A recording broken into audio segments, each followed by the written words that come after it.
હવે ભાગીને લગ્ન કરી જવો લ્યો. હવે કરો.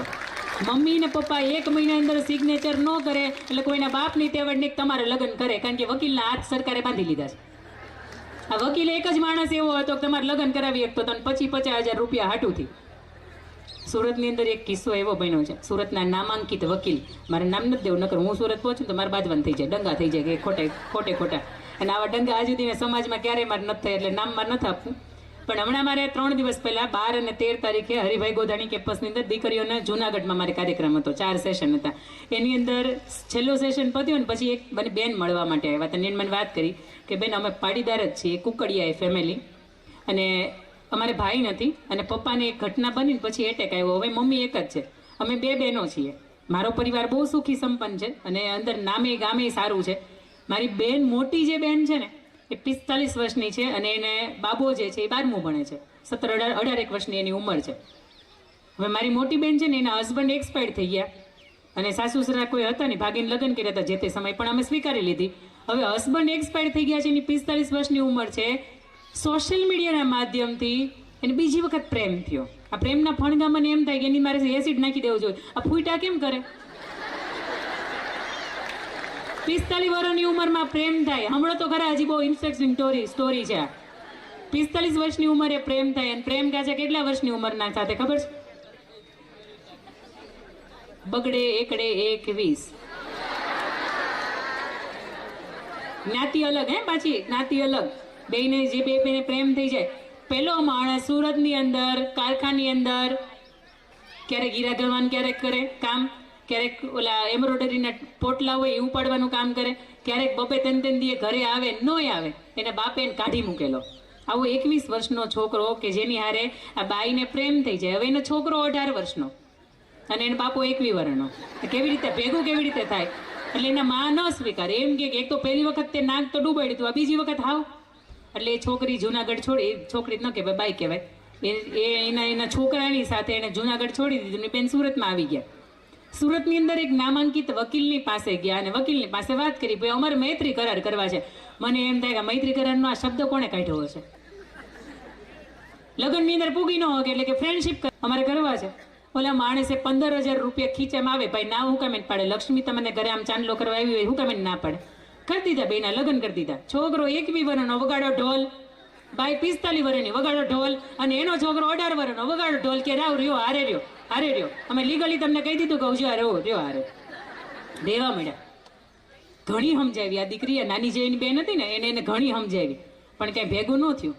એટલે પછી એ બેને મને વાત કરી કે બેન હમણાં છેલ્લા 1.5-2 મહિનાની અંદર આ ઘટના બની તમારા સુરતની અંદર, તમારે ધ્યાને છે? ના બેન નથી આ ધ્યાને. સરસ, આ હારી વાત કરી, મને મારા સુધી આ વાત પહોંચાડી કે મારાથી શું થઈ શકે. તમે એ વકીલને પૂછી જોવો તો કે એને કેટલા રૂપિયા લીધા, એને જેટલા રૂપિયા લીધા હોય કે તમે ડબલ રૂપિયા દઈ પણ એને તોડાવી નાખો, હાલો હવે એ વકીલને ભેગો કરો. તો પછી વાયા એ બેને જઈને મને વકીલનું નામ આપ્યું. એ વકીલના કોઈ બીજે વ્યક્તિના માધ્યમથી મેં બીજી વ્યક્તિને વાત કરી કે આ ઘટના બની અને એ વકીલ તમારો હગો થાય છે. તમે એક વખત ફોન કરીને પૂછો છે કે આ ઘટના તમારે આ બની. અને અમારા ઓફિસમાં બેઠા અને એને ફોન કર્યો એટલે ઓલો માણસ વકીલ સાહેબ એવું કહે કે ભાઈ 15,000 ખીચામાં આવવા જોઈએ, ગમે એ બકરાને કાપી નખાય. આ ભાષા હવે શું કરી શકાય? આ ઘટના પટેલ સમાજમાં બની છે આ ઘટના, તો આમાંથી બહાર નીકળવું હોય તો કે શું બનીએ, શું કરી શકાય? 15 આપ્યા હતા ને હગાઈ કરી ગયા હતા ને, રજીસ્ટર કરી ગયા હતા ને, બીજા 35 આપો એટલે છૂટા કરી દો. આ ઘટના બહુ ઓછા સમયગાળાની અંદર આ સુરતમાં બની. તમે વિચારો તો ખરા, એવું નથી કે દીકરીઓ જ ભાગે છે. એ ભાઈઓ આવું નથી કે દીકરીઓ ભાગે. 2-5 વર્ષના ઓલા છોકરા બિચારા એ મમ્મી આવી ગઈ, બિચારો સાંજે વાટ જોતો હોય. ગરબા ક્લાસમાં જાઉં છું ને જય સીતારામ ઓલા 2 આમાં સ્ટેપ શીખવાડે ને એની અરે વયા જાય. બોલો, મને એમ થાય તમારો માવતર કોણ, તમારો હારું કોણ, તમારા મોહાળ કોણ, તમારા માવતર કોણ, તમારા છોકરા કોણ ને હાવ હાલી જ મળવાનું. કોક તમને કંઈક સારું શીખવાડ્યું નથી એની ઉપર મોહ આવી ગયા, મગજ વગરના ઉપર. એટલે ભાઈ એનું કંઈક સારું હાલતું હતું એ હું કમે તમને ગરબાના નામામાં દોઢિયા સ્ટેપ શીખવાડે, એ કંઈક ખારી કલેક્ટરની નોકરી ન કરતો.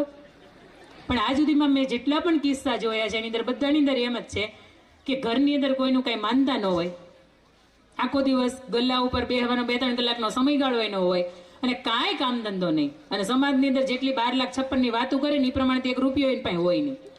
મેં તમને કહ્યું એમ કે એક મોજા ઘડીક આ બાજુ પહેરે, પછી મોજાને આમ કરી આમ ફેરવીને પહેરે, વળી પાછું મોજા ધોવાનો કંઈક ઘરે જવાનો કંઈ વેત રહ્યો ન હોય એટલે વળી પાછા મોજાને ઊંધા કરે. બાજુમાં બેઠા હોય તો ખબર પડી છે કે 15 દીથી એકને એક મોજા ફેરવીને હાલે છે. શર્ટ તો કે ગંધાતા હોય. આવો હોય માણસ. મને એમ થાય કે એવો તમને ગમી હે ને જાય. તમે જોડિયોમાં જાઓ, તમારે ખીચામાં 1000 રૂપિયા હોય, એમાં તમારે એક વસ્તુ લેવાની હોય, તમે આખે આખું જોડિયાને ખોલવી નાખો છો. તમે હાડી લેવા ગયા હોય, ડ્રેસ લેવા ગયા હોય, તો ઓલાને દુકાનવાળાને એમ થાય કે હવે કાં તો બેન વયા જાય સારું, અને કાં તો 1000 રૂપિયાની લઈને વયા જાય તો સારું, પણ હવે આ વયા જાય તો સારું.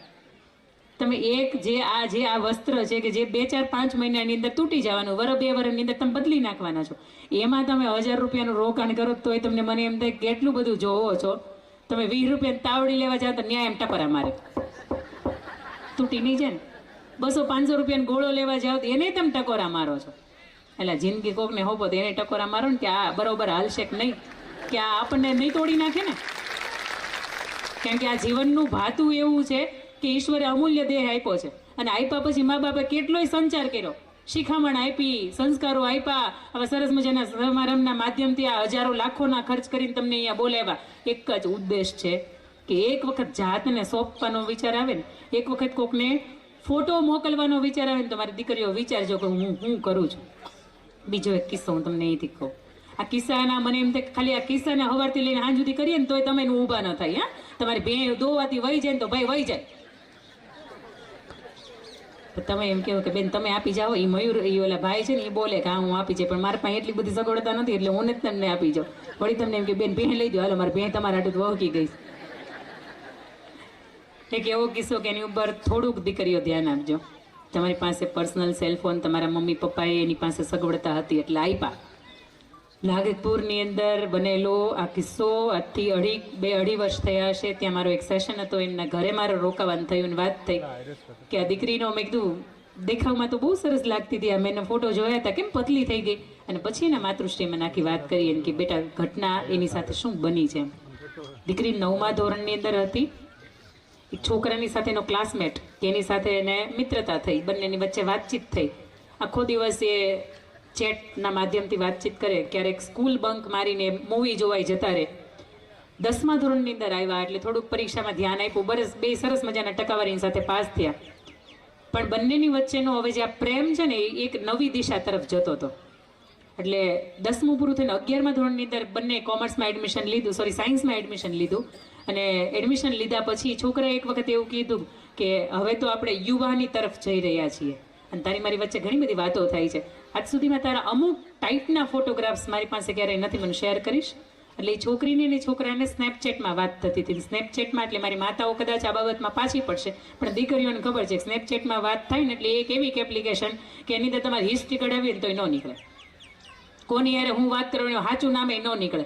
અને જેવો ફોન બંધ થઈ જાય એટલે એની હિસ્ટ્રી હોય ને ઓટોમેટિક ઉડી જાય. એટલે છોકરીને એમ કે વાંધો નહીં, મારે તો એને સ્નેપચેટમાં જ વાત કરવી છે ને ફોટો મોકલવામાં વાંધો નથી. છોકરી એવા સરસ મજાની અદાની અંદર અમુક ફોટોગ્રાફ્સનો ઉલ્લેખ હું અહીંથી ન કરી શકું એ ટાઈપના ફોટોગ્રાફ્સ પાડે ને પછી એને મોકલ્યા. છોકરાએ વાવ લુકિંગ સો ક્યુટ, આમ તેમ XYZ જેટલી કમેન્ટ આપવાની તેટલી આપી. છોકરીને એવું હતું ને કે મેં એને મોકલ્યા છે તો હમણાં ઉડી જાય, એના મમ્મીના ફોનમાં પાડ્યા તો ફટાફટ ડિલીટ મારી દીધા. બન્યું એવું કે એ છોકરાએ એને ખબર હતો ને કે હમણાં એ ફોટો આવવાના છે એટલે બીજા ફોનની અંદરથી એ ફોટોની અંદર એને સ્ક્રીનશોટ પાડી લીધા. હવે એ ફોનમાંથી તો જતા રહ્યા છે પણ સ્ક્રીનશોટની અંદર બીજા ફોનની અંદર ફોટોગ્રાફ્સ રહી ગયા. 2 મહિના જેવો સમયગાળો થયો ને બંનેની વચ્ચે વાતચીત થાય, બંનેની મળવાનું થાય. એટલે એ છોકરાએ એવું કીધું કે મારા પપ્પાને મને સિગારેટ પીવાની આદત છે. છોકરો 11મું ભણે છે, પહેલી વખત એની જે દોસ્ત છે ને એની સામે સ્વીકારે છે કે મને સિગારેટ પીવાની આદત છે ને મારા પપ્પાએ હવે મને પોકેટ મની આપવાનું બંધ કરી દીધી કારણ કે એને ખબર પડી ગઈ કે હું સિગારેટ પીઉં છું એટલા માટે. તો તું એમ કર ને કે મને તારી પાસેથી આપને એમ. એટલે છોકરી એમ કે હવે ગાંડા મારી પાસે છોકરી પાસે પૈસા મગાતા હશે. એટલે એના અંદરથી અહમ ગવાયો. પેલા ફોટોનો જે સ્ક્રીનશોટ પાડી રાખ્યો હતો ને એને મોકલ્યો ને એનું કીધું કે હવે બોલ આપવા છે. છોકરી એટલી બધી ધ્રુજવા લાગી, એને ખબર નહોતી કે પોતાના ફોટોગ્રાફ છે એને મસ્તીમાં મોકલી દીધા છે, આનો અસર શું થશે, આનું ભવિષ્યનું શું થશે. છોકરીએ એના દાદા પાસેથી એના મમ્મી પાસેથી ખબર નહોતી આવી રીતે લઈ લીધા, પૈસા લઈ લીધા અને છોકરાને 1000 રૂપિયા આપ્યા. વળી પાછા 5-7 દિવસ થયા ને એટલે નજર પડી તારાની અંદર બ્રેસલેટ બહુ સરસ પહેર્યું છે, આપી દે ને. છોકરીએ ના પાડી. પાછું એને દરીને ધમકી બતાવી કે જો જેવો ફોટોગ્રાફ્સ મારી પાસે છે. એ છોકરીએ 10 વર્ષની થઈને 11મા વર્ષની અંદર પ્રવેશ કર્યો એટલે એના પપ્પાએ એને હરખથી સરસ મજાનું બ્રેસલેટ બનાવી દીધું હતું. આ બ્રેસલેટ એને છોકરાને આપી દીધું. મમ્મીને એવું કીધું કે મમ્મી સ્કૂલેથી આવીને રડતી આવી. મમ્મી કે કેમ બેટા રડો છો? મમ્મી મારું બ્રેસલેટ ખોવાઈ ગયું. અરે બેટા કઈ વાંધો નહીં, એમાં રડાતું હશે, કઈ વાંધો નહીં, ખોવાઈ ગયું ત્યારે તમારા પપ્પાને કહીશું, બીજું તમને બનાવી દેશે. હાશ, હવે જવાબ આપવો મટી ગયો. છોકરી આવું વિચારે છે. થોડા સમય પછી ફરીથી એ છોકરાએ જ્યારે પૈસા માંગવાની શરૂઆત કરીને આ સમયગાળાની વચ્ચે દીકરીનો 13 કિલો જેટલો વજન ઉતરી ગયો. કેટલો? અને એના મમ્મી કોર્પોરેટ ફિલ્ડની સાથે જોડાયેલા, અને એના મમ્મીને એમ થાય કે દીકરીને ભણવાનો આટલી બધી ચિંતા હશે, આ સાયન્સ એટલું બધું અઘરું હશે કે આ વજન એટલું બધું ઉતારી નાખે. પણ એ દીકરી કોઈની સામે બેસીને જમે નહીં, કોઈ મહેમાન આવે તેની પાસે જાય નહીં, અને આખો દિવસ એના રૂમની અંદર રહ્યા કરે, અને વ્યવસ્થિત ખાય નહીં, વ્યવસ્થિત ઊંઘે નહીં, અડધી રાતે 4 વાગે જાગતી હોય. પછી એના મમ્મીને એવું થાય કે બેટા કઈ ચિંતામાં છો? માં સામેથી જ્યારે પૂછે ને ત્યારે દીકરી કહે હો, પણ માં ક્યારેક પૂછે ને તો, અને દીકરી એવું કે હા મમ્મી એક ચિંતા છે, પણ મને ખબર છે મેં ભૂલ કરી છે, પણ મને નથી ખબર કે તું કે પપ્પા કે ઘર પરિવાર મને સ્વીકારશો કે નહીં. અને પછી એ માં એવું કહે છે કે બેટા તું મારી દીકરી છો, તું મને વાત તો કર. અને પછી એ દીકરી વાત કરે છે કે મમ્મી મારાથી આવી ભૂલ થઈ ગઈ છે, મેં મારા અમુક ટાઈપના ફોટોગ્રાફ્સ એ છોકરાને મોકલી આપ્યા છે. આ એ છોકરો છે, 9મા ધોરણથી મારે એની ફ્રેન્ડશિપ છે, મારે એની વચ્ચે કોઈ એવા રિલેશન નથી, પણ હવે એ છોકરો મને એવું કહે છે કે તું મને હોટલમાં મળવા આવ. અને મને એવું લાગ્યું ને કે આ મારાથી સહન નહીં થાય, એટલા માટે મારી મા તને કહેવું પડ્યું કે મને આમાંથી બાચવું છે, મારે આમાંથી બહાર નીકળવું છે, મને તું નીકળ. અને એ દીકરીને નીકાળવા માટે એની માં છે એને ડાયરેક્ટ સ્કૂલે જાય, પેલા છોકરાને ડાયરેક્ટ એને ગાડીમાં બેસાડે ને એવું કે કાનમાં લઈને જવાનો છે. એટલે છોકરાને તેમ થાય ને કે હા મારી બેનપણી જે છે ને એની મમ્મીની સાથે મિત્રતા હપ કરી લો. બહાર નીકળું નહીં કીધું તાર બાપને ફોન કર, મારે એને બોલાવો છે. બોલા, એને મમ્મી પપ્પાને બોલાવ્યા. એ છોકરાનો ફોન હતો, એને લીધો અને ડાયરેક્ટ પોલીસ સ્ટેશન પાસે ગયા. ત્યાં પોલીસ સ્ટેશનને જઈને વાત કરી કે મારી દીકરીને આવી રીતે બ્લેકમેલિંગ કરે છે, અને ટોટલી એના ફોટોગ્રાફ્સ, એના બેકઅપ આઈડી, એનો ફોન બોન બધું એનું ધ્વસ્ત કરી નાખો.